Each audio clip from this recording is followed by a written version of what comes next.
Woozi Tian फेंजी ने अपने हाथ में काले सोने का डंडा घुमाया और बोला, हमें खुद लड़ना होगा। उन 4 बड़े लोगों को परेशान नहीं कर सकते।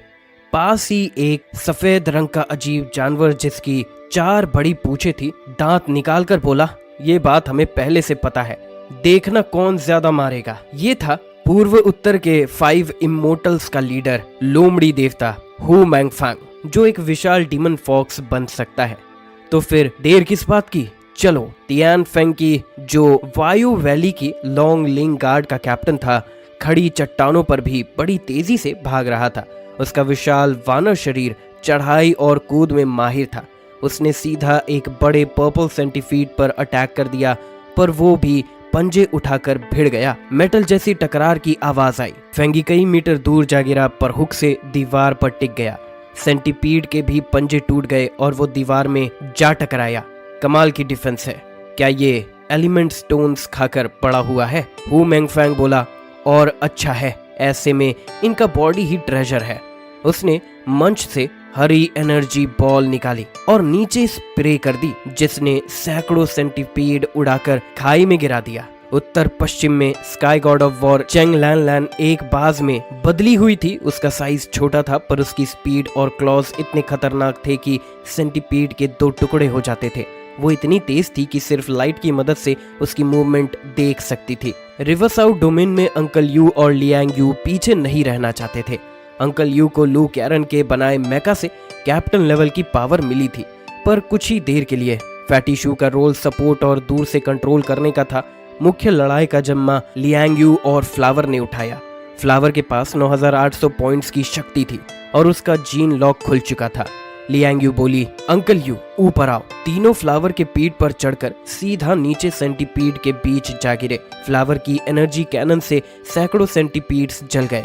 उसकी ताकत बाकी सभी रीजन्स को चौंका गई। फ्लावर ने बीस्ट किंग रोर किया, जिससे हजारों सेंटीपीड्स बेहोश होकर वहीं रुक गए। लियांग यू ने ड्रैगन रोर स्वॉर्ड सीधा सेंटीपीड के कोर पर अटैक किया। उसकी फाइटिंग स्टाइल सिंपल लेकिन डेडली थी। जैसे खेत जोतने वाला किसान, वो मार्शल आर्टिस्ट की मास्टर थी, जो एक बार जरूरत पड़ी तो इंसान को एक बार में खत्म कर सकती थी।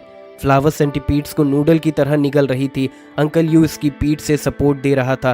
फैटी शू थोड़ी बर्फ उठाकर कंट्रोल कर रहा था। तभी धरती कांप उठी और 4 जाइंट सेंटीपीड्स 100 मीटर से बड़े चट्टानों से बाहर निकले। इनका पावर करीब 9800 पॉइंट्स जितना था, यानी एपिसलॉन के आसपास। फैटी शू कांपते हुए बोला, बड़ा वाला आ गया। इस बीच ली यांग यांग ब्लू बर्ड और उसके साथ तियान गैंग ग्रुप सेंटीपीड्स के बीच घुसकर उनकी संख्या कम कर रहे थे।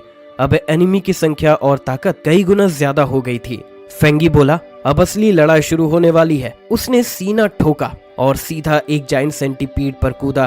फ्लावर भी उड़ गई और लियांग यू उसके साथ जाइंट सेंटीपीड से भिड़ गई। उसके चेहरे पर जरा भी डर नहीं था। लियांग यू को बस एक मौका चाहिए था उस डीमन के कोर में तलवार घुसाने का। हर रीजन के वॉरियर्स अपने अपने जाइंट सेंटीपीड से भिड़ने लगे। चेन लैन की नजर लियांग यू और फ्लावर पर गई, पर तभी उसे कॉल आया, स्काई वापस आओ। ये ऑर्डर था वॉर गॉड जियाओ ली का, जो 9800 पॉइंट्स के साथ सबसे पावरफुल था। उसने चेन लैंग को छोटे मॉन्स्टर क्लियर करने भेजा और खुद जाइंट सेंटीपीड की ओर बढ़ा। उसने अपनी आयरन मैन मेटल स्वॉर्ड निकाली। उसका शरीर मशीन जैसा हो गया। उसने एक एनर्जी वेव को अपनी तलवार से 2 टुकड़ों में काट दिया। अर्थ गॉड ची युआ, क्लाउड गॉड दी फे, आर्टिक गॉड चेन जिहाओ, वो सब भी रेडी थे। चेन जिहाओ का शरीर हीट से तप रहा था। वो एनर्जी जमा कर रहा था। जियाओली ने रास्ता दिया और जी हाओ ने मुंह खोलकर इतनी जबरदस्त एनर्जी छोड़ी कि सामने से पूरा एरिया में तबाही मच गई। चेन जियाओ के मुंह से एक खतरनाक शक्ति निकली, जैसे सूरज की किरणें अंधेरे में चमक उठी। वो तेज लाइट बीम पूरी खाई को चीरती हुई हजारों सेंटीपीड्स को राख बना गई। यहाँ तक कि विशाल सेंटीपीड्स भी गहरी चट्टानों में धंस गया। इस अटैक ने सबको चौंका दिया, क्योंकि ये आम डेल्टा लेवल से भी ऊपर था। लेकिन इसके बाद चेन जियाओ कमजोर हो गया, जैसे एनर्जी पूरी खत्म हो गई हो। आर्टिक god of war Chen Jiao, जिसकी एबिलिटी थी हैवी आर्टिलरी, वो आर्मी से आया था और उसको सबसे ज्यादा फायर पावर से ऑब्सेशन था। उसे बस टाइम दो एनर्जी चार्ज करने के लिए, फिर वो अपनी लिमिट से भी ज्यादा अटैक दे सकता था। पर उसका ड्रॉबैक था उसकी खुद की फ्रेजिलिटी। इसीलिए पांचों एक्सट्रीम वॉर गॉड्स में उसे एक चलता फिरता तोप खाना माना जाता है। जब ये पांचों साथ आते हैं तो इनका फॉर्मेशन इतना ताकतवर होता है कि एपिसलोन के इन ह्यूमन को भी चैलेंज कर सकते हैं। विशाल सेंटिपीड लगभग 2 हिस्सों में बट चुका था, पर उसका डिफेंस और सेल्फ हीलिंग बहुत स्ट्रॉन्ग था। वो फिर से रीजनरेट करने लगा। तभी हजारों सेंटिपीड्स चट्टानों से बाहर निकल के आए। जियाओ ली ने तलवार उठाई और गॉड ऑफ वॉर की तरह एबिस में कूद पड़ा। सैकड़ों सेंटिपीड्स को काटता चला गया। पूरा बैटलफील्ड उबलती पानी जैसा बन गया। किंग सेंटिपीड की एंट्री से पूरा अंडरग्राउंड किंगडम एक्टिवेट हो गया। यहाँ कीड़े युआनशी ओर खाकर इवॉल्व हुए थे, इसीलिए यहाँ पावरफुल क्रशर्स बहुत थे। जैसे ही सेंटिपीड आर्मी ने पलटवार किया, फ्लावर एक विशाल सेंटिपीड की तरफ बढ़ी और उसके मंच से निकली एटॉमिक लाइट बॉल्स जिनसे चट्टानों पर एक्सप्लोजन हो गया। लियांग यू, अंकल यू और फैटी शू उसका साथ दे रहे थे। इतने में एक एंग्री सेंटिपीड फ्लावर पर अटैक करने आया। उसके क्लॉज काटने के लिए बढ़े, लेकिन फ्लावर ने भी उड़ते हुए क्लॉ अटैक किया। दोनों विशाल जानवर हवा में टकरा गए और शॉक वेव से आसपास के सारे कीड़े दूर छिटक गए। दोनों एक दूसरे से लिपटकर एबिस में गिरते चले गए। चट्टानें टूटी और युआनशी के टुकड़े नीचे गिरने लगे। फैटी शू जो फ्लावर के पीठ पर था ऑलमोस्ट मारा जाता अगर अंकल यू उसे वहां से नहीं हटाता। उन्होंने उसे ऑनर ड्रिल दिया, कैराबिनर से लटक जा, गिरना मत। फैटी शू डर तो गया था, लेकिन ट्रेनिंग और प्रैक्टिस की वजह से अंदर से रेडी भी था। जब सेंटिपीड उस पर झपटा तो उसने डरते हुए ही सही बर्फीला तूफान छोड़ दिया। सब कीड़े इंस्टेंटली फ्रीज हो गए। फैटी शू ने जैंगी का दिया मॉडिफाइड गन निकाला और फायर किया। होली सिल्वर बुलेट्स ने फ्रीज किए कीड़ों को हवा में उड़ा दिया। मैंने कर दिखाया। फैटी शू की आंखों में डिसबिलीफ और एक्साइटमेंट था। उसे एहसास हुआ वो भी लड़ सकता है। अंकल यू मुस्कुराया, उसे पता था फैटी शू में पोटेंशियल है। अब दोनों मिलकर फाइट करने लगे। फैटी फ्रीज करता और अंकल यू मशीन गन से फायर करता। उनका सूट टारगेटिंग सिस्टम से उनकी एक्यूरेसी भी बढ़ा रही थी। असल बैटलफील्ड की कमांड अब लियांग यू ने संभाली। उसकी तलवार और ग्रैंड मास्टर की पावर ने सेंटिपीड्स को एक एक करके काटा। उसका अंदाज सिंपल पर लीथल था। रिवर्स आउट डोमेन की टीम अब सपोर्ट रोल से निकलकर इम्पैक्ट डाल रही थी, खासकर जैंगी की टीम। शेंजिंग रीजन के इनह्यूमंस पर दबाव पड़ गया था। अंडरग्राउंड क्वीन नेस्ट में जैंगी 4 एपिसलोन लेवल के साथ मिलकर ओवरलॉर्ड इंसेक्ट से लड़ रहा था। उसकी पावर 20,000 से ऊपर थी, डिफेंस ऑलमोस्ट अनब्रेकेबल। जैंगी ने सेल वैंगशियान एक्टिवेट किया और एलियन स्पेस से उसके अटैक्स ब्लॉक किए। उसका left I ability tracking of all things उसे 2 सेकंड आगे की मूवमेंट दिखाता है। साथ में जोंग युए और हान शांजो मिलकर लड़ रहे थे, पर मुश्किल से बैलेंस बना पा रहे थे। ली चेंगोंग ने एक हाथ खोने के बाद मौका देकर फाइनल स्ट्राइक की प्लानिंग की। ओवरलॉर्ड ने अपनी आंख से एक बीम निकाली जो कई डायमेंशनल गेट्स को काटती चली गई। जैंगी और बाकी तीनों बच निकले, पर केव हिल गया और युआनशी ओर्स गिरने लगे, जिन्हें जैंगी क्वाइटली अपने स्पेस में रख लेता है। फिर ओवरलॉर्ड ने मैग्मा जैसे फ्लूइड निकाला, जिससे जैंगी ने फिर एब्जॉर्ब कर लिया। सबने देखा कि अगर जैंगी ना होता तो वो शायद अब तक मारे जा चुके होते। उसकी डिफेंस एबिलिटी ने प्रूव कर दिया कि एब्सोल्यूट डिफेंस नाम सही है। बाकी टॉप फाइटर्स को भी अब उसे थोड़ी जेलसी होने लगी थी। ओवरलॉर्ड अब फ्रस्ट्रेटेड था और उसकी निगाह अब सिर्फ जैंगी पर थी। जैंगी ने महसूस किया और मुस्कुराया। वो इस गुस्से को बहुत अच्छे से जानता था। तभी यांग शिनशिन की आवाज़ उसके कान में आई, भैया अगर बहुत मुश्किल हो जाए तो वो चीज़ यूज़ कर लेना। जैंगी को हाउ तू का दिया हुआ पपेट याद आया। वो आइटम इसी मिशन के लिए था। अभी नहीं, थोड़ा और इंतजार कर लेते हैं। जैंगी अब समझ चुका था कि हाउ तू ने उसे जो गुड़िया दी थी वो ऐसे मौकों के लिए ही था, पर वो जल्दबाजी में नहीं था। हालत और भी पूरी तरह कंट्रोल से बाहर नहीं हुए थे, और वैसे भी हाउ तू की दी हुई चीज को यूं ही यूज करना उसे सही नहीं लगा। मगर मुश्किल ये थी कि इस 20,000 पॉइंट की एबिलिटी वाले मॉन्स्टर को मारे कैसे। उसका सबसे स्ट्रॉन्ग अटैक डिस्ट्रक्शन हेल्बर्ट भी अगर ओवरलॉर्ड को सेकंड्स में नहीं मार पाया तो वो तुरंत रीजनरेट कर लेगा।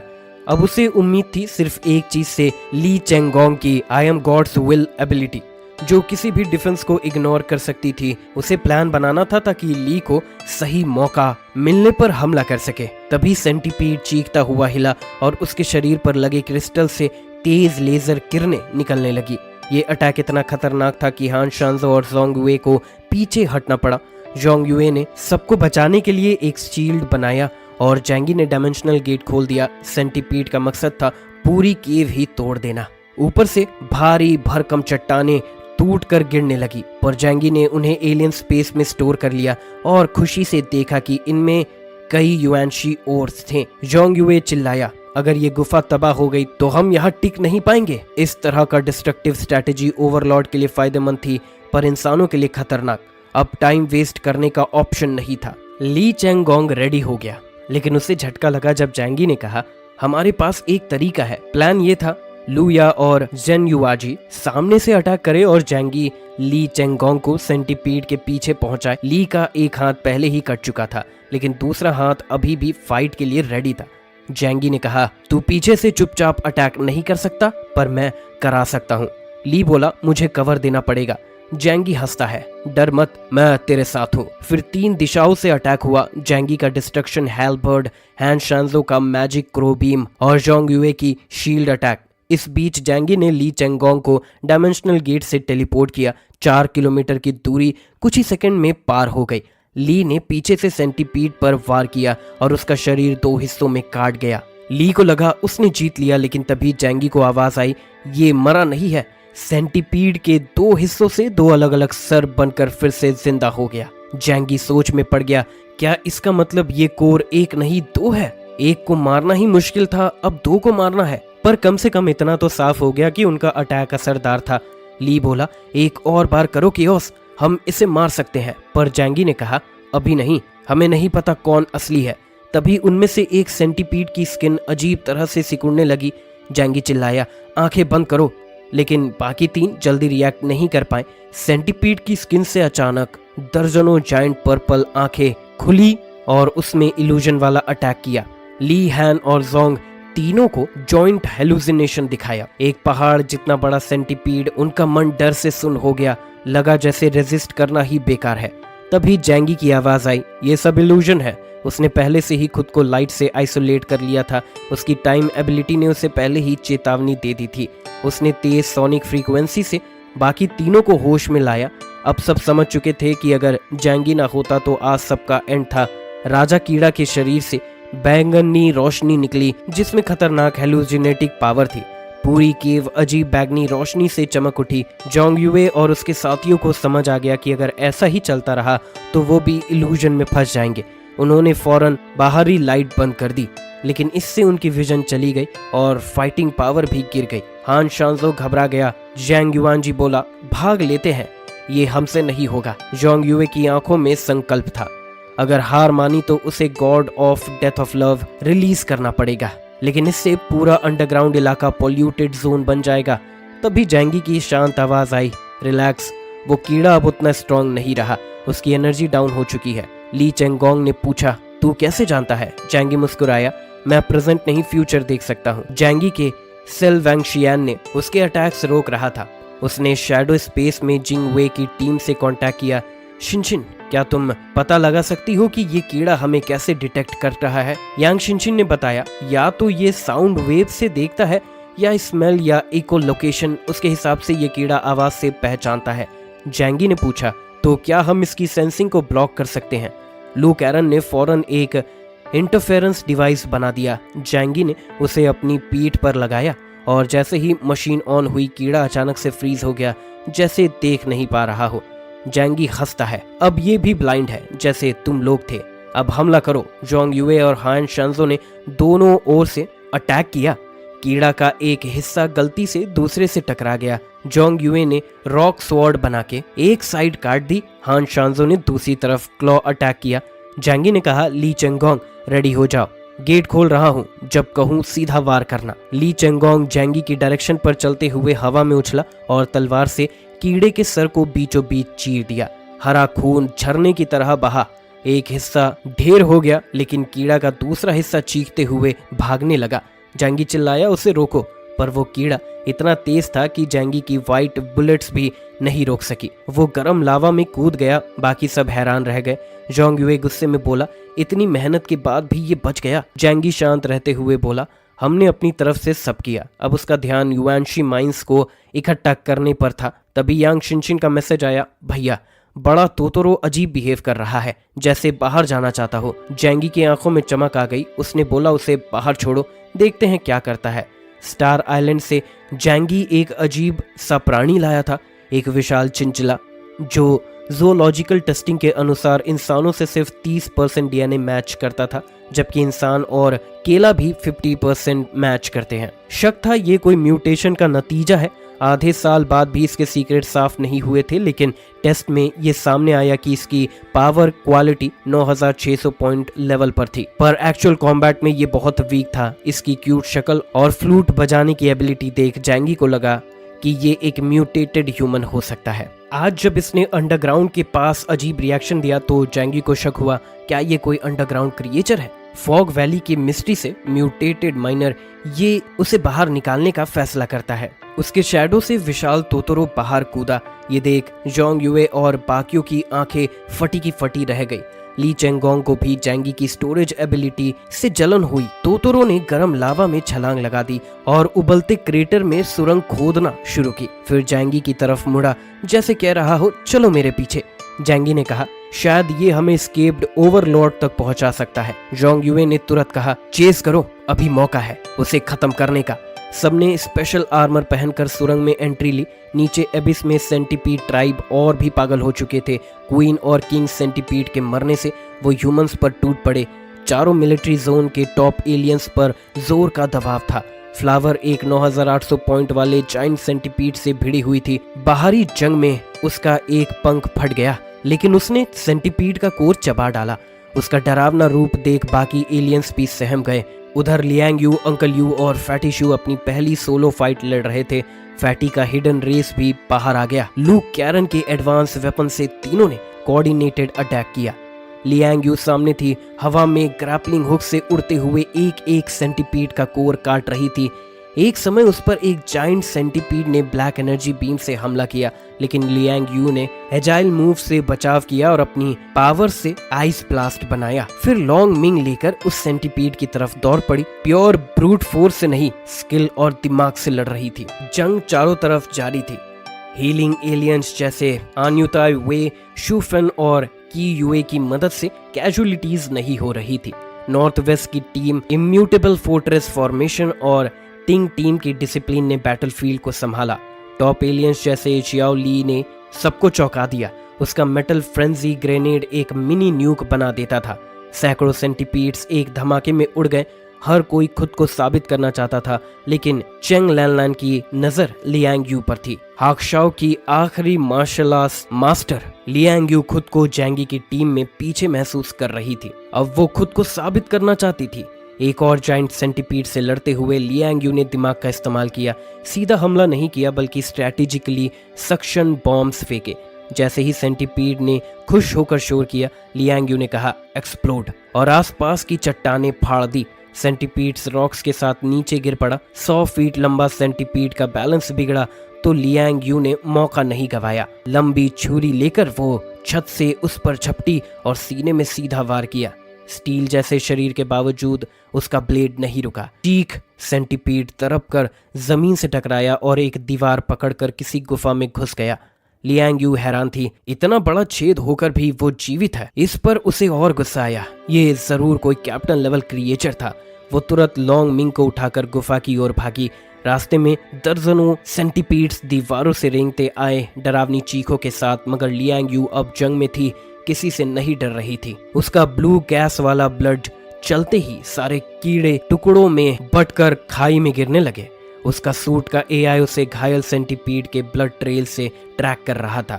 पास ही अंकल यू ने चिल्लाकर कहा, टीचर लियांग, घायल दुश्मन का पीछा मत करो। मगर डीप अंडरग्राउंड होने की वजह से सिग्नल ब्लॉक हो चुके थे। फैटी शू ने अपने सब मशीन गन को कस के थामा।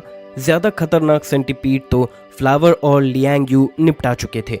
उनके पास अब छोटे क्रिएचर्स बचे थे। ये तो आर्केड गेम जैसा लग रहा था। Fatty shoe Hansa. Uncle you बोले, लियांग का पीछा करना जरूरी है। रास्ते में दीवारों पर 10 से 20 मीटर लंबे सेंटीपीड्स दिखे तो फैटी शू घबरा गया। ये तो हमारे बस का नहीं है। अभी सोच ही रहे थे कि अचानक बड़ी संख्या में सेंटीपीड्स उनकी तरफ बढ़ने लगे। फैटी शू का चेहरा सफेद पड़ गया। अब कोई चारा नहीं था। सौभाग्य से फ्लावर वहीं थी। वो लगभग 9800 इंडेक्स वाले सेंटीपीड्स को खा चुका था। उसने जमीन से झटकते ट्विस्टेड क्रिएचर्स को देखा और एक एटॉमिक ब्रेथ छोड़ा। सैकड़ों मीटर दूर तक सब कुछ राख हो गया। फैटी चिल्लाया, वाह! फ्लावर ने गुस्सा होकर घूरा, तू बेकार है। फैटी शर्मिंदा हो गया, मेरे टीममेट्स इतने स्ट्रांग हैं कि मुझे चांस ही नहीं मिला। फ्लावर ने लंबी सांस ली और फिर लड़ाई में लग गया, क्योंकि अब भी कई कीड़े जिंदा थे। दूसरी तरफ लियांग यू पीछा करती रही। उसकी सूट की लाइट और जमीन पर खून के निशान उसकी मदद कर रहे थे। आखिरकार उसने वो घायल सेंटीपीड ढूंढ लिया। ब्लड फाउंटेन की तरह बह रहा था। लियांग ने तुरंत पीछे से वार कर उसका काम तमाम कर दिया। उसका शरीर घूमता हुआ जमीन पर गिर गया। लियांग मुस्कुराई और उसका कोर निकालने लगी कि तभी एक केव से उसे खतरनाक वाइब महसूस हुई। उसने तुरंत ब्लड फ्लो घुमाया। कौन है? तालियों की आवाज आई और एक औरत बाहर निकली। चेन लैनलैन। चेंग मुस्कुराई, इंटुइशन बढ़िया है। उसका शरीर एक ट्रेंड पीस की तरह परफेक्ट था। लियांग तुरंत अलर्ट हो गई। पेरिजिन फैल्कन की म्यूटेंट पावर वाली चेंग नॉर्थ वेस्ट की 5 वॉर गॉड्स में से एक थी, 9700 इंडेक्स के साथ, खुद लियांग से ऊपर। लियांग ने पूछा, तुम यहाँ क्यों आई हो? चेंग हंसी, तुम ज्यादा सवाल पूछती हो। सिग्नल जैम कर दिए हैं, अब कोई बाहर तुमसे कांटेक्ट नहीं कर सकता। लियांग ने गंभीरता से पूछा, क्या ये सब जैंगी को हराने के लिए है? चेंग गुस्से में चिल्लाई, चुप हो जाओ, जैंगी तो बस लकी था। हमारा कमांडर ली चेंगोंग एक बॉर्न किंग है, फिर भी तुम यहाँ मुझे मारने क्यों आई हो? चेंग ने ठंडी हंसी के साथ कहा, क्योंकि मैं उस महाराजा की सफाई करती हूँ। जैंगी को तो नहीं मार सकती, लेकिन अगर उसकी लड़की मर जाए तो उसका चेहरा देखने लायक होगा। लियांग समझ गई, अब बस एक ही जिंदा लौटेगा। उसने ब्लेड कसकर थामा। नीली एनर्जी उसके चारों ओर लहराने लगी। चेन की आंखों में अब हथियारी चमक थी। उसने पंख फैलाए और पलक झपकते ही गायब हो गई। लियांग ने मुश्किल से ब्लेड से वार रोका, वरना उसकी गर्दन उड़ चुकी होती। चेंग की रफ्तार और ताकत दोनों जबरदस्त थी। इतनी छोटी सी गलती भी जानलेवा हो सकती थी। चेंग फिर से हंसी, मार्शल आर्ट्स मास्टर, मजाक लगती हो। लियांग यू का चेहरा गंभीर था। वो जानती थी अब सिर्फ उसकी सर्वाइवल इंस्टिंक्ट ही उसे जिंदा रख सकती थी। उस दिन जब जैंगी ने ली चेंगोंग को हराया तो ली को जिंदगी की सबसे बड़ी बेइज्जती महसूस हुई। सामने से वो खुद को संभाले रहा, लेकिन चेन लैंगलैंग उसकी हार की तन्हाई को साफ देख चुकी थी। वहीं से नफरत का बीज बोया गया। इंसान छोटी सोच वाला होता है। अक्सर कमजोरी में गुस्सा सह लिया जाता है, लेकिन ताकत मिलते ही वही लोग दूसरों को दबाने लगते हैं। चेंग ने पहले से प्लान नहीं किया था, लेकिन जैसे ही उसने देखा कि जैंगी जा चुका है और सेंटीपीड का अटैक सबको थका चुका है, तभी उसने लियांग यू को मारने का इरादा बना लिया। वो एक पेरिग्रीन फैल्कन थी, तेज और शार्प विजन वाली। उसने देखा कि लियांग यू पूरा दम लगाकर लड़ रही है, लेकिन बिना किसी बैकअप के। चेंग ने उसके हर मूव को ऑब्जर्व किया और तय किया कि वो उसे हरा सकती है। बस इतना ही हो तुम, कहकर चेंग अचानक हवा में गायब हो गई और सीधा लियांग यू पर अटैक किया। लियांग यू ने डिफेंस किया, लेकिन वो खुद नहीं जानती थी कि कैसे हर वार पर उसके शरीर पर जोर का प्रेशर पड़ रहा था। बैकअप नहीं है, रिस्पॉन्स स्लो है, डिफेंस वीक है। चेन ने एक एक करके उसकी हर कमजोरी उभाड़ा और एक जबरदस्त वार ने लियांग यू को दूर फेंक दिया। पर जैसे ही वो हवा में उड़ रही थी, उसने अपने रिस्ट से एक हुक निकालकर चट्टान में फंसा दिया और खुद को जमीन पर संभाल लिया। मार्शल आर्ट्स का असली मकसद क्या है? ये सवाल अचानक उसके दिमाग में आया। बचपन से उसे सिखाया गया था, अगर औरत को मजबूत बनना है तो उसे मर्दों से ज्यादा मेहनत करनी होगी। ताकत और स्पीड में कमजोर होने पर टेक्निक्स काम लेने चाहिए। एक मास्टर ने कहा था, अगर तेज नहीं है तो स्टिलनेस से काम लो। सही टाइम पर एक स्ट्राइक में गेम खत्म। अब लियांग यू को अपनी जान बचाने के लिए वही करना था। उसे चेंग को धोखा देना था, खुद कमजोर दिखाकर उसे अटैक करने के लिए उकसाना था। उसने अपनी तलवार म्यान में डाली और लड़ाई की पोज में आ गई। एक super fast sword draw technique. Cheng को ये चाल समझ में आई, लेकिन वो कॉन्फिडेंट थी कि वो तेज है और उसे पहले मार देगी। लियांग यू ने उसकी आंखों में देखा और बोली, मेरी गर्दन चाहिए तो ले लो। ये देखकर चेंग भड़क गई। मरने का शौक है तो चलो। जैसे ही चेंग ने अटैक किया, उसी पल लियांग यू की तलवार बिजली की रफ्तार से निकली। चेंग ने उसे चकमा देकर वार मिस कर दिया, लेकिन वार इतना करीब था कि उसके कुछ पंख कट गए। लियांग यू का वार फेल हुआ और उसका शरीर सामने खुला पड़ा था। चेंग ने झटपट मारा और उसकी गर्दन पर हमला किया। लियांग ने खुद को बचाने के लिए एक हाथ आगे किया, उसका हाथ कट गया। पर उसी वक्त चंग के शरीर में कुछ चुभा। एक तलवार उसकी पीठ चीरते हुए उसके सीने से निकल गई। वो आवक रह गई, यह तलवार कहाँ से आई? लियांग यू के हाथ में एक पतली सिल्क लाइन थी जो तलवार से जुड़ी थी। क्विजोंग की पावर से उसने उस लाइन को कंट्रोल किया और दूर से तलवार को चलाया। मैं अभी कुई की तलवार नहीं चला सकती, उसने कहा, पर लाइन को हवा से चला सकती हूँ और तलवार को लाइन से। चंग का अंत हो चुका था। उसकी बॉडी इंसानी रूप में जमीन पर गिर गई, एक मरे हुए मांस के ढेर की तरह। लियांग यू ने लॉन्ग मिन को समेटा और एक ही वार में चंग का सर काट दिया। जाहिर था जैंगी के साथ रहते रहते उसकी आदतें भी बदल गई थी। अब वो दुश्मन को लेकर ज्यादा कॉशियस थी।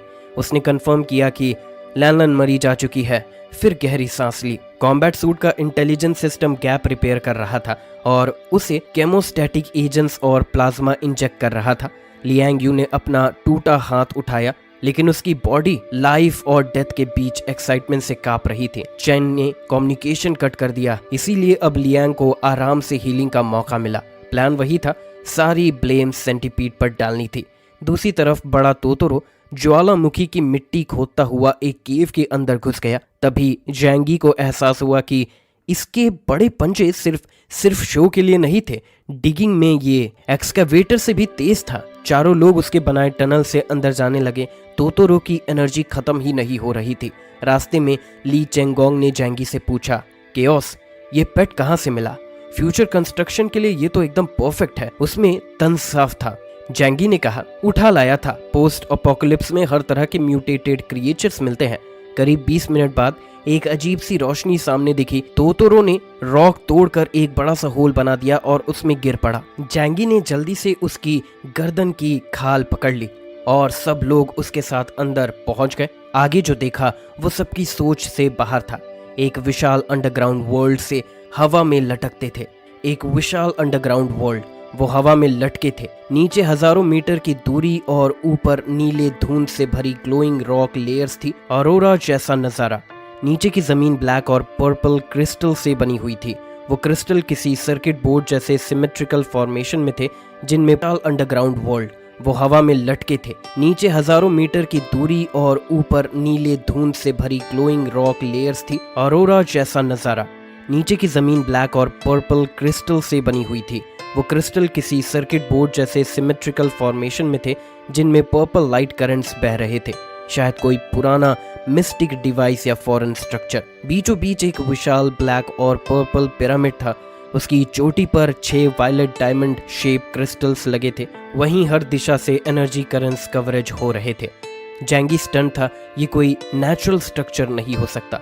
2 साल में कोई म्यूटेटेड स्पीशीज ये नहीं बना सकती। तभी तोतोरो ने आगे इशारा किया। जैंगी ने जूम करके देखा तो उसी पिरामिड पर किंग इंसेक्ट चढ़ने की कोशिश कर रहा था। ली चेंगोंग चिल्लाया, मार डालो इसे। सब उस तरफ भागे क्योंकि क्रिस्टल से शायद एलियन पावर्स मिलती हो। ली चेंगोंग ने 6 रेल्म्स विदाउट डिस्टेंस से दूरी तय की और अटैक किया, लेकिन जैसे ही वो करीब पहुंचे, पूरे ग्राउंड पर ब्लैक पर्पल पॉलीहेड्रोन से white human faced spider creatures बाहर निकलने लगे। वो सैक्रेड जैसे दिखते थे, लेकिन उनके चेहरे में अजीब सी क्रूअलिटी थी। ली चेंगोंग ने पर्पल एनर्जी कैनन का अटैक काट दिया, लेकिन एक्सप्लोजन जबरदस्त था। इनकी पावर करीब 9500 यूनिट्स लग रही थी और तादाद हजारों में थी। तभी सब समझ गए, किंग इंसेक्ट ने उन्हें फंसाने के लिए ट्रैप रचा था। अब वो भाग चुका था और ये क्रिएचर्स तीनों ह्यूमंस पर टूट पड़े। चेंग ऊपर से देख रहा था। वो जानता था कुछ तो गड़बड़ है। उसने ली चेंगोंग की कॉल भी इग्नोर की। नीचे सिर्फ मिस्टीरियस पर्पल ग्लो था, न सन न स्टार्स, बस कॉस्मिक सी रोशनी।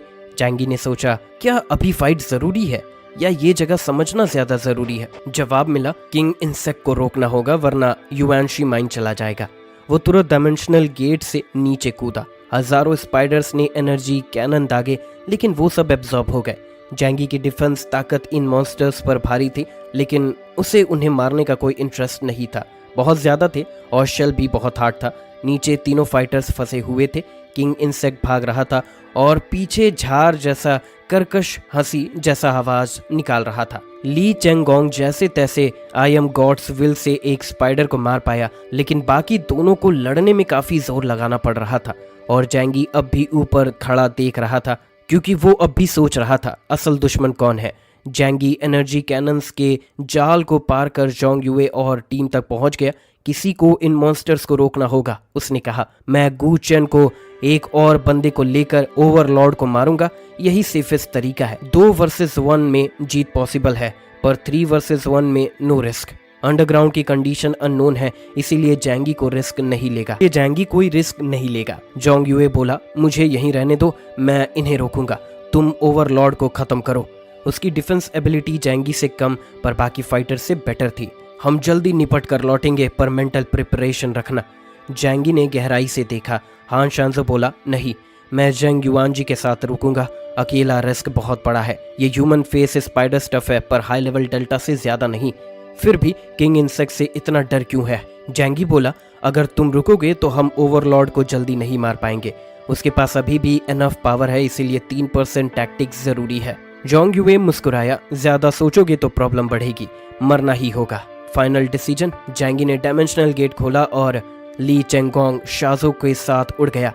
भीड़ भी उसे रोक ना सकी, उसकी सर्वाइवल स्किल्स अनमैच थी। उनके जाते ही जोंग यूए गरजा। मैसिव एनर्जी ब्लास्ट से हजारों ह्यूमन फेस स्पाइडर्स को उड़ा दिया। उसका शरीर थिक येलो एनर्जी से ढका था, जो आर्मर और हथियार बन गई। हैवी आर्मर, शील्ड और गोल्डन हैमर के साथ वो एक फोर्ट्रेस लग रहा था। आओ, उसने शांत चेहरे के साथ कहा। चारों तरफ स्पाइडर्स दीवार की तरह चढ़ रहे थे। जोंग यूए ने हैमर घुमाया। उसकी फाइट ब्रूटल थी, सीधी पर विनाशकारी। उधर जैंगी और उसकी टीम किंग इंसेक्ट के पीछे भागे। ओवरलॉर्ड ने पीछे मुड़कर एनर्जी कैनन फेंका, जैंगी ने ब्लॉक कर दिया। टेलीपोर्टेशन से वो 10 सेकंड में पहुंच गए। हान शांजो ने ओमेन पावर से उसे स्लो किया। ली चेंगोंग बोला, कियोस भेज दो। जैंगी ने डायमेंशनल गेट खोला। ली चेंगोंग ने डिस्टेंस क्लोज कर दी। किंग इंसेक्ट को समझ आ गया वो हार रहा है। वो चीखा और अचानक एक ब्लैक पर्पल क्रिस्टल पिरामिड की तरफ दौड़ा। ऊपर से सिंपल दिखने वाला पिरामिड नीचे से 1000 मीटर ऊंचा था, एक गहरा माउंटेन। उसके चारों तरफ क्रिस्टल्स में इलेक्ट्रिसिटी फ्लो कर रही थी। जैंगी बोला, इसका टारगेट वही है। ली चेंगोंग बोला, जो भी हो उसे लेने नहीं देना। जैंगी ने मॉडिफाइड कंपाउंड बो निकाली। एरो खींचते ही ब्लैक होल बना और एरो एक ब्लैक भाला बनकर निकला। किंग इंसेक्ट के पीछे घुसा, शेल फट गया, वो गिरा, फिर भी ऊपर चढ़ने लगा। जैंगी रुका रहा परेशान नजरों से। ली चेंगोंग बोला, तू चार्ज क्यों नहीं कर रहा? जैंगी ने कहा, क्योंकि ये जगह सिंपल नहीं लगती। हान शांजो बोला, तू नहीं जाएगा तो मैं जाऊंगा। वो खुद उड़ गया, ली चेंगोंग भी। तभी सब चौंक गए। जोंग यूए पहले से पिरामिड पर चढ़ चुका था। तीनों के चेहरे उतर गए। जैंगी बोला, उसका रियल टारगेट वही चीज थी। अब क्लियर हो गया, शेंजिंग डिस्ट्रिक्ट ने ये एक्सपेडिशन सिर्फ 2 म्यूटेंट्स के लिए नहीं रखी थी। असली टारगेट था पिरामिड का सीक्रेट। हान शांजो और ली चेंगोंग भागे, पर जैंगी रुका रहा। हाई रिस्क हाई रिवॉर्ड, पर मैं ग्रीडी नहीं हूँ। वो जानता था शेंजिंग के पास बड़ा बैकअप प्लान है। उसने पहले ही 2 एपिसलोन ओरिजिन ले लिए थे। लेकिन तभी सब बदल गया। ओवरलॉर्ड सबसे पहले ऊपर पहुंच गया और 6 पर्पल क्रिस्टल की तरफ देखा। जैसे ही उसने बाइट किया, एक झटके में वो नीचे गिरा, सीने में गहरा छेद। सब चौंक गए। Overlord dead? जैंगी की आंखें सिकुड़ गई। एक सफेद स्नेक जैसा क्रिएचर उसका दिल खा चुका था। सिर्फ 4 से 5 मीटर लंबा, पर एक ही वार में किंग इंसेक्ट को मार दिया। उसके शरीर पर 2 बड़े सफेद फिन्स थे। स्पीड इतनी की दिखा ही नहीं। बॉडी पर एक भी खून नहीं। जैंगी के मन में वही श्रद्धा जागी जो ब्लैक आर्मर्ड क्रिएचर को देखकर हुई थी। एक रहस्यमयी सांप जैसे जीव ने अचानक प्रकट होकर किंग इंसेक्ट को पल भर में मार दिया। जैंगी और बाकी तीनों दंग रह गए। डर अब अपनी चरम सीमा पर था। चारों मिलकर भी ओवरलॉर्ड को हराना मुश्किल था, और ये जीव तो उससे एक झटके में मार चुका था।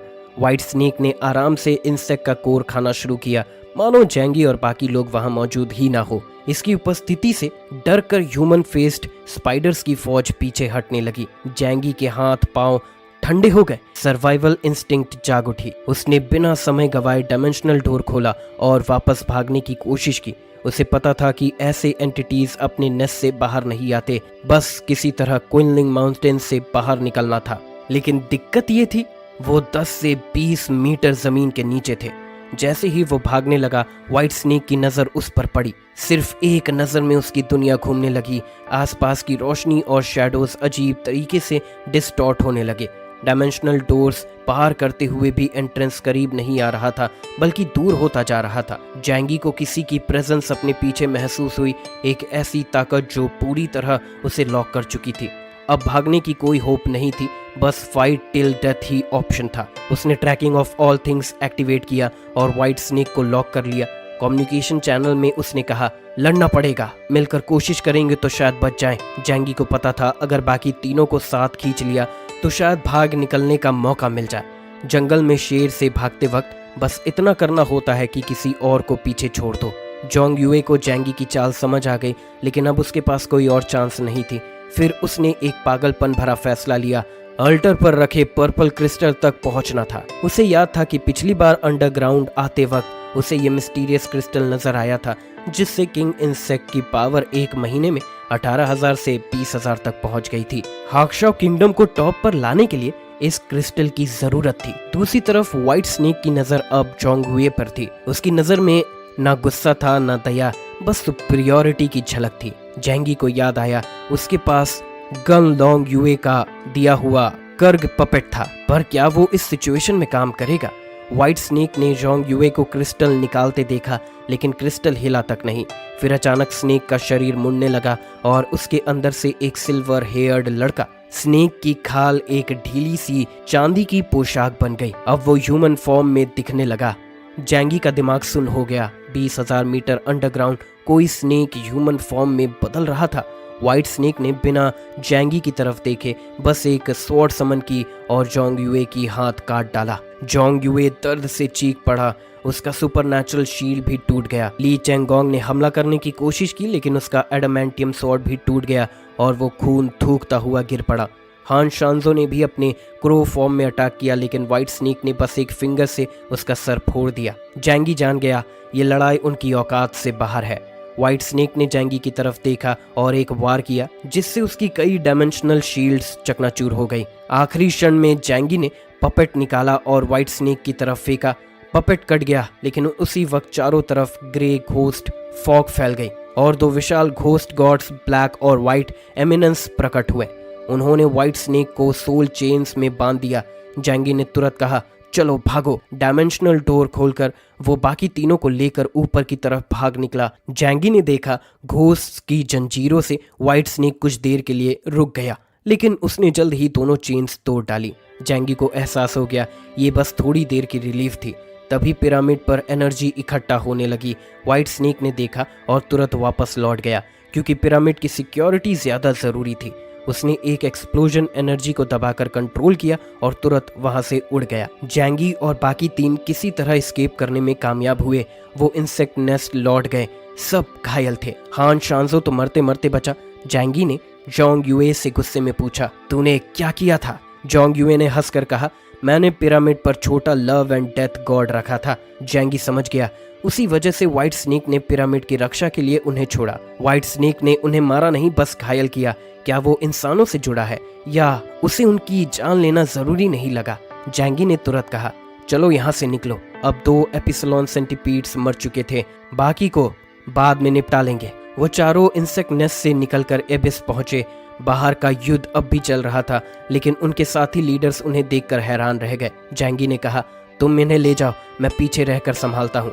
ली चेंगोंग जान गया जैंगी कुछ फायदा उठाना चाहता है, लेकिन इस बार वो उसका एहसान मानते थे। उनके मन में बस एक चीज थी, भले ही ये कुछ युआनशी ले ले, बचा तो लिया। शेंजिंग, नॉर्थ वेस्ट और नॉर्थ ईस्ट के लोग जल्दी इवैक्यूएट हो गए, क्योंकि उनका मेन जनरल सीरियसली इंजर्ड था। अब बैटलफील्ड जैंगी और रिवर साउथ डोमेन के फाइटर्स के हवाले था। फ्लावर बहुत बुरी तरह घायल थी। उसने 3 जायंट सेंटीपीड से लड़ाई की थी। अंकल यू, फैटी शू और डैंग शेंगतोंग भी मुश्किल से बचे। लियांग यू की टाइमली हेल्प से फैटी शू को बचाया जा सका। जैंगी वापस आते ही सबको रिलीफ मिली। वो हवा में खड़ा सेंटीपीड की भीड़ को देख रहा था। उनकी क्वीन और किंग की मौत से वो पागल हो गए थे। जैंगी ने हजारों डायमेंशनल गेट्स खोले, बहुत से सेंटीपीड्स अंदर घुस गए। बाकी ने दूर से अटैक किया, लेकिन जैंगी पर कोई असर नहीं हुआ।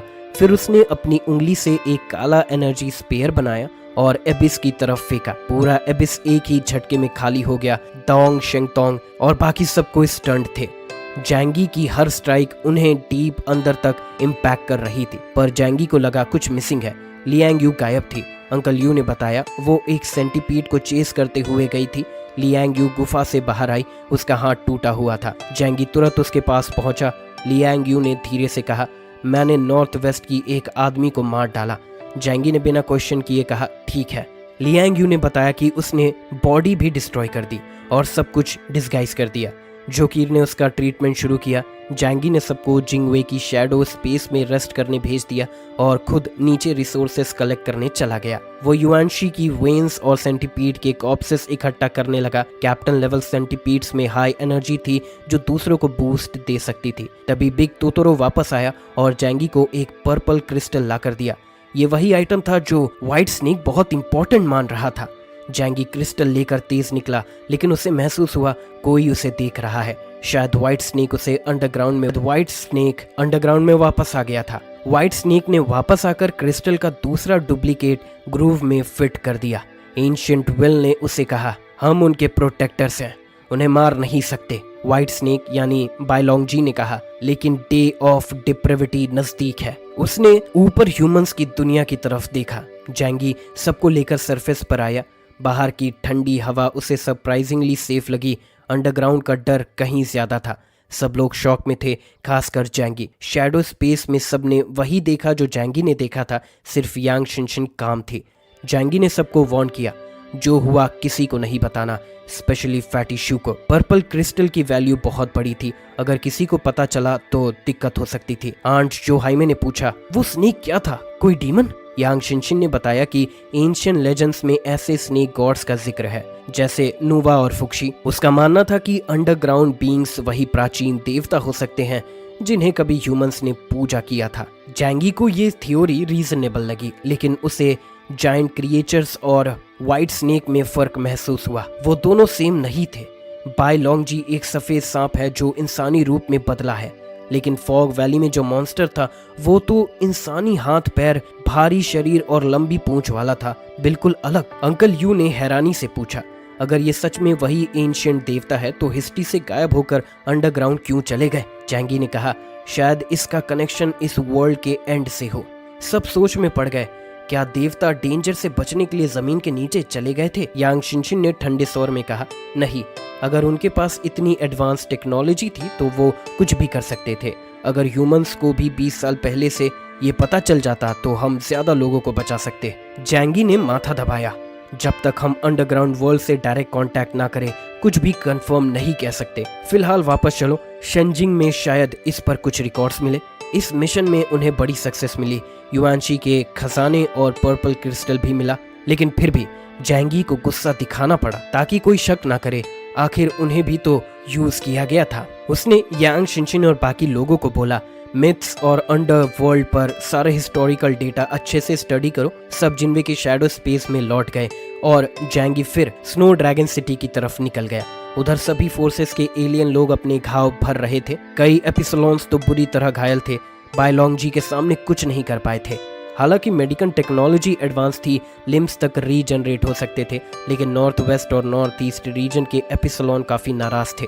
उन्हें लगा था ये आसान मिशन होगा, पर उन्हें धोखा दिया गया, खासकर ली चेंगोंग, जिसे sky god of war Cheng Lanlang की मौत ने तोड़ दिया। वो उसकी प्रेमिका थी। शेनजिंग को इसके लिए जिम्मेदार माना गया। अब वो बात ऐसे नहीं छोड़ेंगे। जैंगी गुस्से से भरा हुआ जोंग युए के पास गया और चिल्लाया, ज़ेन युआनजी बाहर निकल। लॉन्गिंग गार्ड्स उसे रोक रहे थे, पर वो रुका नहीं। जोंग युए जो अब भी इलाज करवा रहा था बाहर आया। जैंगी ने कहा, हमें ऐसी जगह भेज दिया जहां हम मर सकते थे, कोई एक्सप्लेनेशन है तुम्हारे पास? ली चेंगोंग और हैन शांजो भी पहुंच गए। तीनों ने जोंग युए पर दबाव डाला। जोंग युए ने माफी मांगी, हमें अंदाजा नहीं था ये सब होगा, मैं खुद साथ गया, इसका मतलब मैं भी अनअवेयर था। हालात समझ में आने लगे। जोंग युए ने बताया, हमने पहले अंडरग्राउंड की हल्की झलक देखी थी और सोचा था वहां बस सेंटीपीड्स का घोंसला है, पर अब पता चला वो जगह कहीं ज्यादा खतरनाक है। जैंगी ने पूछा, पर क्या सच में? शेनजिंग को ज्यादा जानकारी नहीं थी। जोंग युए बोला, आपको लगता है हमारे पास सब कुछ है? हमारे 3 एपिसलोन्स अपनी अपनी जगह ड्यूटी पर है। सेंटीपीड क्लैन की वजह से हम गहराई में नहीं जा सके। अगर वो सतह पर सर्वाइव कर सकते तो बहुत पहले ही युआनशी माइन हमसे छीन लेते। ली चेंगोंग को तब एक बात समझ आई, शायद ये क्रिएचर सतह पर नहीं आ सकते, इसीलिए ह्यूमन सिटी वर्ल्ड ने सब बदल दिया। उधर ली और हान ने कंपनसेशन की डिमांड रखी और अंडरग्राउंड रिसर्च डाटा भी मांगा। जोंग यूए ने कहा, काफी ओकल्ट मटेरियल पहले ही बर्न हो चुका है, कुछ तो फॉरेन मैन्युस्क्रिप्ट से लेना पड़ता है। सबने सोचा अगर अंडरग्राउंड क्रिएचर्स का पास्ट जानना है तो पुरानी हिस्ट्री खंगालनी होगी। जैंगी और बाकी लोगों ने शेंजिंग से और कंपनसेशन मांग रखी। एलियन इंसेक्ट की ओरिजिन एनर्जी को लेकर भी बात हुई। जोंग यूए ने पर्पल क्रिस्टल पर फोकस किया था, पर अब उसे कुछ भी हासिल नहीं हुआ। कीगान ने सबको शेंजिंग बुलाया ताकि आगे की बात हो सके। इधर वायो वैली में लॉन्गिंग गार्ड्स को निगरानी में रखा गया। खतरा सेंटीपीड से नहीं, अंडरग्राउंड वर्ल्ड के डिस्टर्बेंस से था। जैंगी को टेंशन थी क्या बायलोंगजी उस पर अटैक करेगा, पर आधे दिन बाद सब शांत था। ली और हान ने मिलकर कहा, अब यूनाइटेड रहना है, किसी ने भी कॉम्प्रोमाइज किया तो हम कमजोर पड़ जाएंगे। जैंगी ने हामी भरी। दोनों अब उसे और भी ज्यादा रिस्पेक्ट देने लगे, उसकी स्ट्रेंथ और लाइफ सेविंग पावर की वजह से। जैंगी रिवर्सल डोमेन की रेस्ट एरिया में लौटा। सभी एलियंस को रिलैक्स करने भेज दिया गया। वापस आते हुए उसने देखा फैटी शू और ली यान यान साथ बैठे हैं, हाथ थामे हुए, प्यार में खोए हुए। ली यान यान की आंखों में मोहब्बत थी और फैटी शू के चेहरे पर दीवानगी। सुनने में अजीब लगता है, पर ली यान यान ने एबिस में फैटी शू को कई बार बचाया। अब सभी उसे पसंद करने लगे हैं, यहाँ तक कि दैंग, शिंगतोंग और अंकल यू भी। दैंग ने कहा, शायद सुनने में अजीब हो, पर वो फैटी शू से सच्चा प्यार करती है। जैंगी दूर खड़ा रहा, कुछ देर सोचकर हल्की हंसी हंसी। कभी कभी छोटा दर्द लंबी तकलीफ से बेहतर होता है। फैटी शू और ली यान यान की हालत देखकर अब बात करनी बहुत जरूरी थी। जैंगी की आवाज सुनते ही दोनों ने देखा। ली यान यान थोड़ी शर्मा गई। फैटी शू मुस्कुराया, बॉस आप लौट आए। जैंगी ने कहा, फैटी शू जरा इधर आ, बात करनी है। फैटी शू ने ली यान यान को देखकर हिम्मत से कहा, बॉस मैं उसके साथ रहना चाहता हूँ, मैं उससे प्यार करता हूँ। जैंगी ने पूछा, तय कर लिया, शेंजिंग में ही रहोगे? फैटी शू ने कहा, बॉस मैं आपको नहीं छोड़ूंगा, क्या आप शेंजिंग से उसके लिए बात कर सकते हैं? जैंगी समझ गया शेंजिंग अभी उस पर कर्जदार है, मौका अच्छा है। ठीक है, जैंगी ने बिना रुके जवाब दिया, जिससे फैटी शू चौंक गया। फैटी शू की आंखों में आंसू आ गए। बॉस आप तो बहुत अच्छे हैं। फिर बोला, अब उसे भी बुला लो, आखिर वो भी आपको भाई कहेगी। ली यान यान थोड़ी घबराई लेकिन आई। जैंगी ने फैटी शू को दूर भेजा और कहा, मैं उससे अकेले बात करूंगा। फिर उसने ली यांग यांग से कहा, अगर तुम दोनों साथ रहना चाहते हो तो मुझे कोई एतराज नहीं। ली यांग यांग ने गंभीरता से सर हिलाया, उसकी आंखों में उम्मीद थी। वो फैटी शू के पास लौटी। चू युनले कुछ बताना है। फैटी शू ने मुस्कुराते हुए कहा, जो भी हो मुझे फर्क नहीं पड़ता, मैं तुम्हें चाहता हूँ।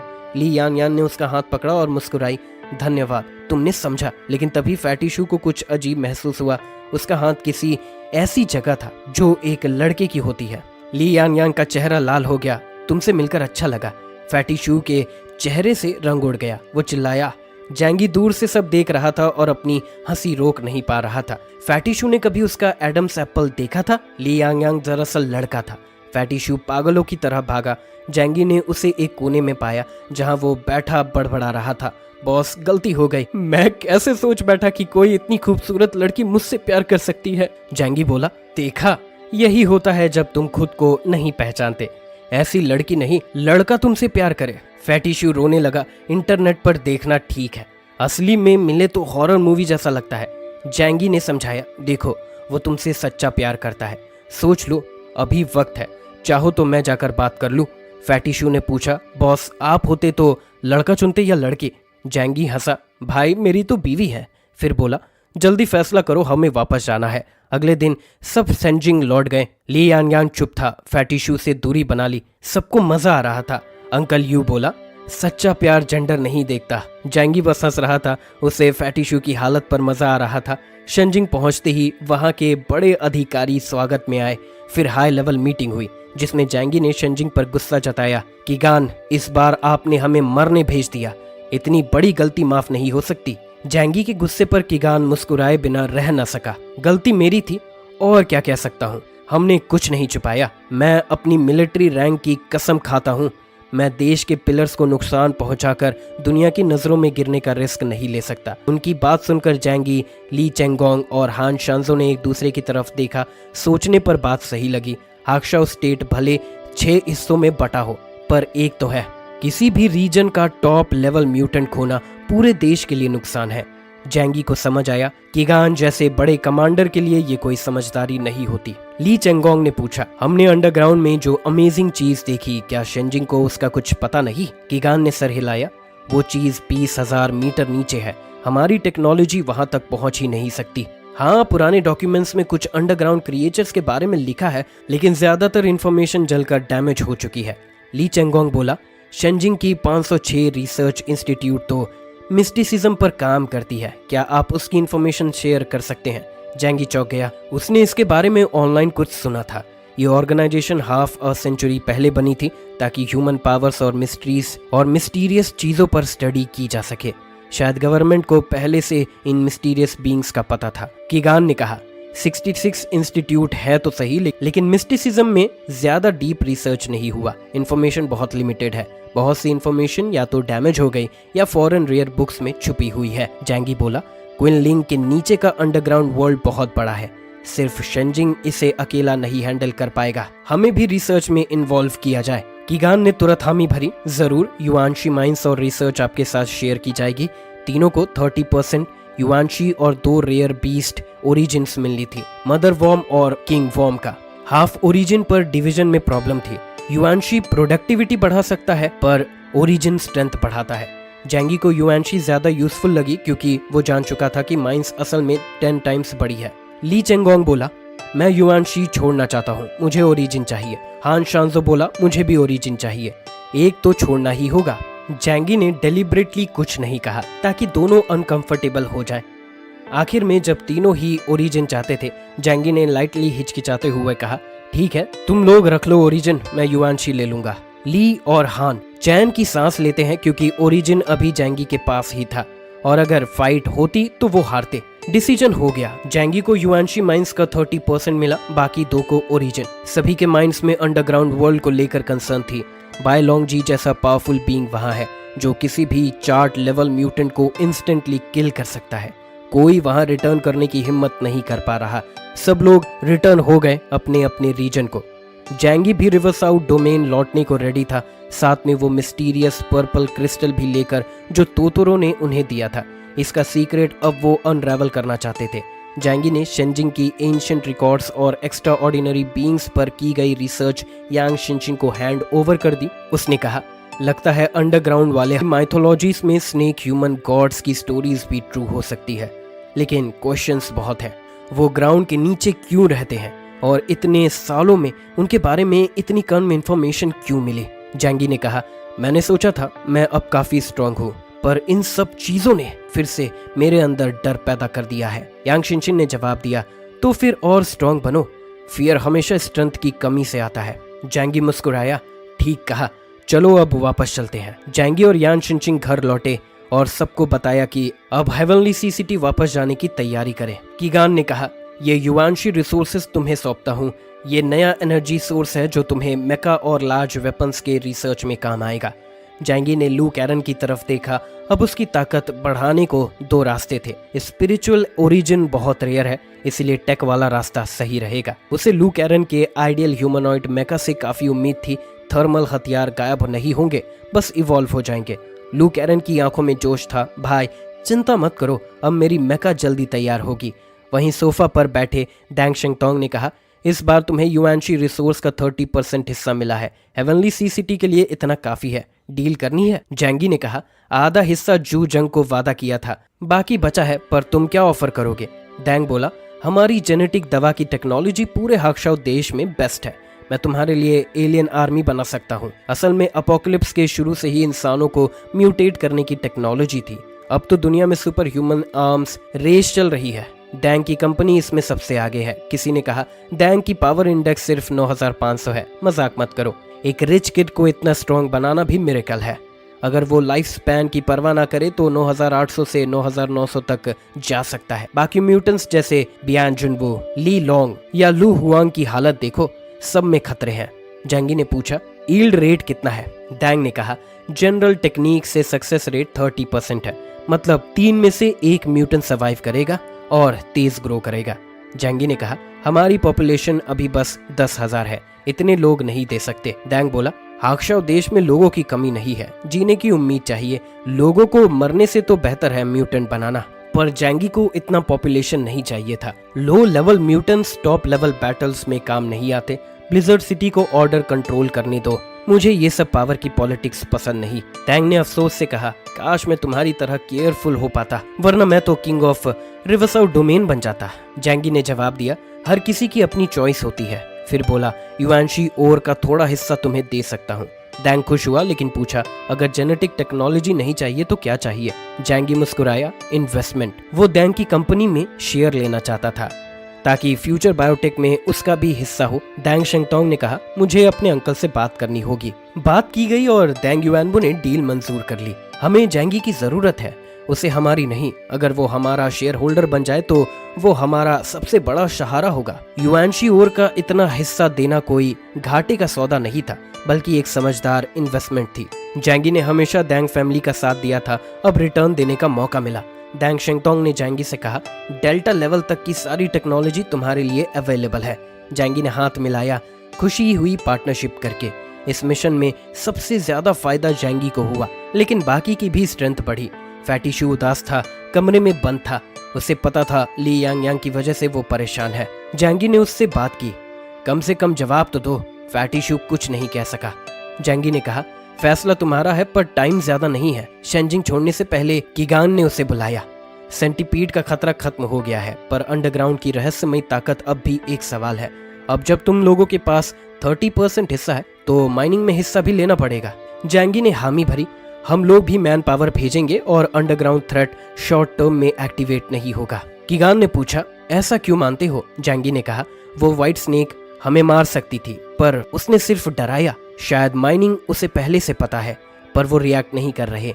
किगान ने सहमति जताई, बात तो सही है पर रिस्क लेना है। पर रिस्क लेना जरूरी है। जो माइनर्स भेजे जाते हैं वो तो म्यूटेंट्स भी नहीं बन सकते। उनकी जान के बदले और मिले तो फायदा ही है। जैंगी को ये कोल्ड लॉजिक सुनकर हैरानी हुई।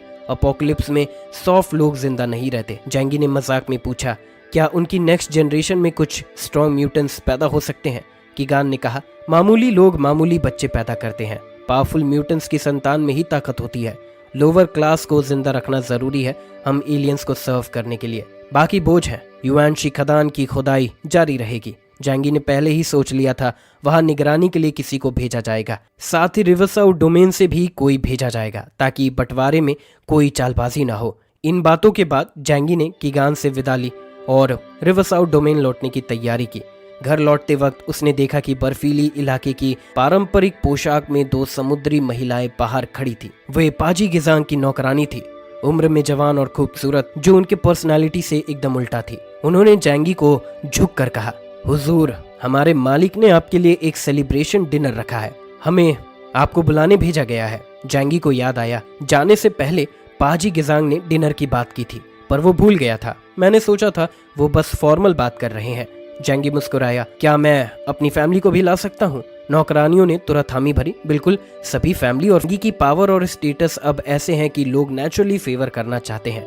जो कीर ने बताया कि कीर ने जैंगी का हाथ पकड़ा और हंसते हुए बोला, चलो डिनर पार्टी ही तो है। जैंगी बोला, पाजी लोडान जो उनका चीफ है वो गोर टाइप एलियन है, उसका खाना तो स्टेट बैंकेट से भी अच्छा होता है।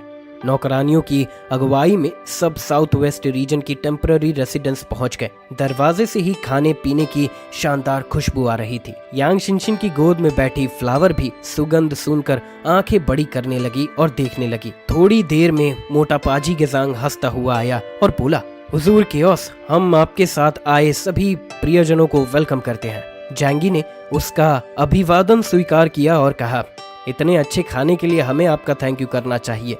अंदर जाने पर देखा गया कि वहां की लड़कियां पारंपरिक कपड़ों में थी, लेकिन उनके नीचे से हाई टेक कॉम्बैट सूट्स की झलक मिल रही थी। फैटी शू को 2 लड़कियों ने कोट उतारकर मदद की। वो शर्मिंदा हुआ लेकिन मन ही मन सोचने लगा कि ली यांग यांग के आगे ये कुछ नहीं। टेबल पर खाना सज चुका था। खुशबू और प्रेजेंटेशन से ही सबका मुंह पानी पानी हो गया। पाजी गिजांग ने अपने हाथों से जौ की शराब सबको परोसी और कहा, ये बर्फीली इलाके की सबसे स्पेशल ड्रिंक है। जैंगी को थोड़ी हिचकिचाहट हुई लेकिन उसने भी पी लिया। आखिर उसके फैमिली में सब डेली एंटीडोट लेते हैं। डिनर के दौरान पाजी गिजांग ने अपने इलाके की बात की लेकिन ज्यादा गहराई में नहीं गए। बस कुछ बातों से जैंगी को स्नो रीजन की रहस्यमता का अंदाजा हो गया। तभी यांग शिनशिन ने पूछा, क्या सिमेट्री फॉरेस्ट के गार्डियन जो हर जनरेशन में रीइंकार्नेट होते हैं वो सच में बिना पढ़े ही किंग गिजार की कविता सुनाते हैं? पाजी गेजांग ने गंभीरता से हामी भरी। हाँ, ये सच्चाई है, यहीं से रीइंकार्नेशन का पता चलता है। फिर उन्होंने किंग गिजार की स्टोरी सुनाई। 2000 साल पहले स्नो प्लेटू को एक डेमोनिक किंगडम ने पकड़ लिया था और गिजार ने डिवाइन आर्मी के साथ उन्हें हराया और एक महान राज्य बनाया। जैंगी ने तुरंत उस डेमोनिक किंगडम को फॉग वैली के एबिस और क्विनलिंग की मिस्ट्री स्नेक रेस से जोड़ दिया। पाजी गेजांग ने फिर कहा, हर साल प्लेटो कैलेंडर के पहले महीने में हम चाओचुआस ड्रामा साभा करते हैं। अगर आप चाहें तो मैं इनवाइट कर सकता हूँ। जैंगी ने मुस्कुराकर कहा, थैंक यू, अगर हम जाएंगे तो जरूर कांटेक्ट करेंगे। खाना खत्म हुआ और पाजी ने कोई स्पेशल बात नहीं की तो जैंगी को लगा कि वो सिर्फ क्लोजनेस बढ़ा रहे हैं, लेकिन जाते समय उनका बॉडीगार्ड सोलांग देजी एक ब्लैक मेटल बॉक्स लेकर आया। पाजी गेजांग ने बॉक्स खोला, फिर उसमें एक पुराना वुडन बॉक्स निकला और फिर उसमें से एक पीला पर्चमेंट स्क्रोल जैंगी को दिया। जैंगी ने पूछा, ये क्या है? पाजी